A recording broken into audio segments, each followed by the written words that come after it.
মঙ্গলবার বিভিন্ন কার্যসূচি নিয়ে শিলচরে আসলেন মন্ত্রী জয়ন্তমল্ল বড়ুয়া।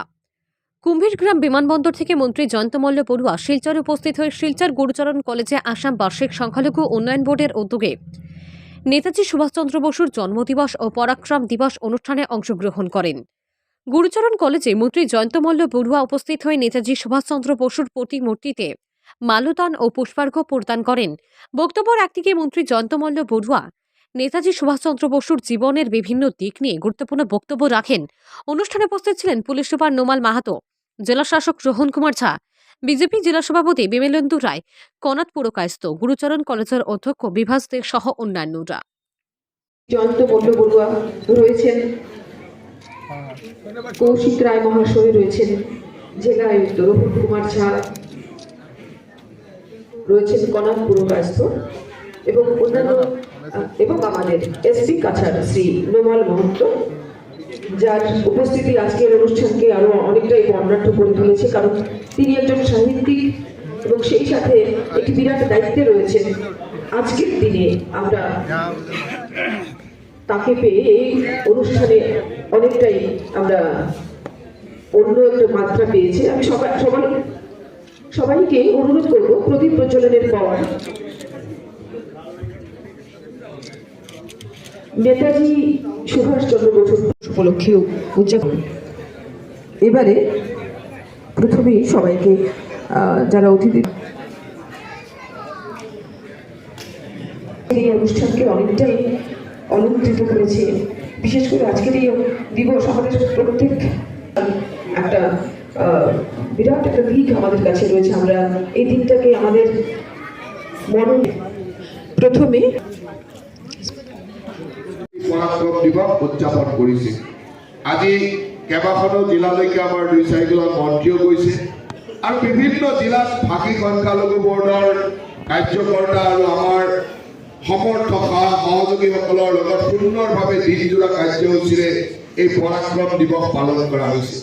ইয়াৰ উদ্দেশ্য এটাই যে নতুন প্ৰজন্মক নেতাজীৰ মহান দেশপ্ৰেমেৰে আদৰ্শৰে কেনেকৈ উদ্বুদ্ধ কৰিব পৰা যায়, নতুন প্ৰজন্মক আকৰ্ষণ কৰিব পৰা বিভিন্ন প্ৰতিযোগিতা, বিভিন্ন ব্যৱস্থা এনেকৈ লোৱা হৈছে যাতে নেতাজীৰ দেশপ্ৰেমৰ কাৰণে আমাৰ প্ৰতিজন নতুন প্ৰজন্মই গম পাব পাৰে, নেতাজীৰ দেশপ্ৰেম সম্পৰ্কে উদ্বুদ্ধ হ'ব পাৰে।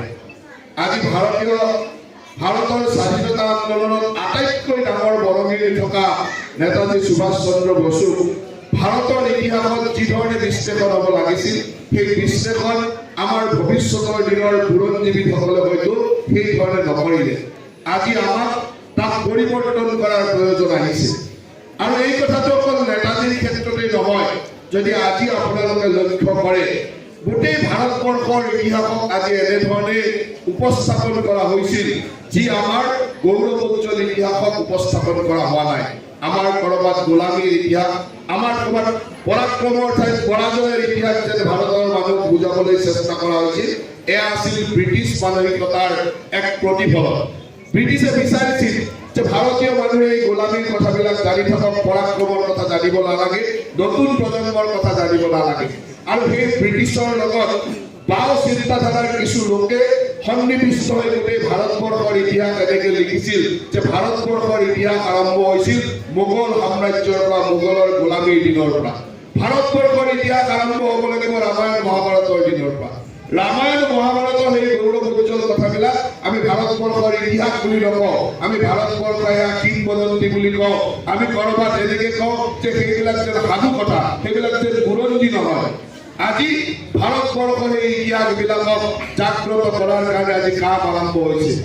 আজি ভাৰতবৰ্ষোত্তম ৰামেই যে আমাৰ সমাজৰ আধাৰ আছিল, এই কথাবিলাক আজি প্ৰতিষ্ঠিত হৈছে। ঠিক তেনেদৰে নেতাজীৰ কথাও আমি প্ৰতিষ্ঠিত কৰিব লাগিব। আজি আমি এই ধৰণে আমাৰ পৰাক্ৰম, আমাৰ বিজয় কথাবিলাক আমি লৈ যাব লাগিব। মোগল বা ইংৰাজৰ পৰাজয়ৰ দিনবিলাক, গোলামীৰ দিনবিলাক আমাৰ ইতিহাস নহয়। আমাৰ ৫,০০০ বছৰীয়া ইতিহাসৰ মাজত কেতিয়াবা ১০০-২০০ বছৰ, ৫০০ বছৰ আমি হয়তো কাৰোবাৰ ওচৰত পৰাজিত হ'ব লগা হৈছিল। বিভিন্নজনে আমাক আক্ৰমণ কৰিছিল, কিন্তু ৫,০০০ বছৰীয়া এটা গৌৰৱোজ্জ্বল ইতিহাস আছে। প্ৰতিটো সময়তে আমি ভাৰতবৰ্ষই গৌৰৱেৰে, স্বাধীনতাৰে সুন্দৰভাৱে জীয়াই আছিলো। এই কথাবিলাক আমি কেতিয়াবা বিশ্লেষণ নকৰোঁ আৰু আজি আমি আনন্দ অনুভৱ কৰোঁ যে আমাৰ মাননীয় প্ৰধানমন্ত্ৰী ডাঙৰীয়াই যেতিয়াৰ পৰাই প্ৰধানমন্ত্ৰীত্বৰ দায়িত্ব লৈছে তেতিয়াৰ পৰাই এই গৌৰৱ কথাবিলাক আজি ৰাইজৰ সন্মুখত নতুন প্ৰজন্মৰ সন্মুখত অহা আৰম্ভ হৈছে সি ৰামৰ গৌৰৱ কথাই হওক বা মহাভাৰতৰ ৰামায়ণৰ দিনৰ গৌৰৱ কথাবিলাকেই হওক বা স্বাধীনতাৰ পিছত ভাৰতবৰ্ষৰ প্ৰকৃত সেনানীসকলৰ কথা হওক ভাৰতবৰ্ষৰ স্বাধীনতা যুদ্ধৰ আটাইতকৈ ডাঙৰ সেনানী নেতাজী সুভাষ চন্দ্ৰ বোস বল্লভ ভাই পেটেলৰ দৰে মানুহবিলাকক কৰবাত যেন নিষ্প্ৰভ কৰিবৰ কাৰণে ব্যৱস্থা কৰা হৈছিল আৰু সেইবিলাকে আমি ভাৰতীয় ইতিহাসত দেখা পাইছিলোঁ এয়া আছিল বাও বুদ্ধিমত্তাৰ বা বাও বুদ্ধিজীৱীসকলৰ ইচ্ছাকৃতভাৱে সুন্দৰভাৱে ব্ৰিটিছৰ পৰিকল্পনাৰ কৰা কিছুমান কাম আৰু এই কাম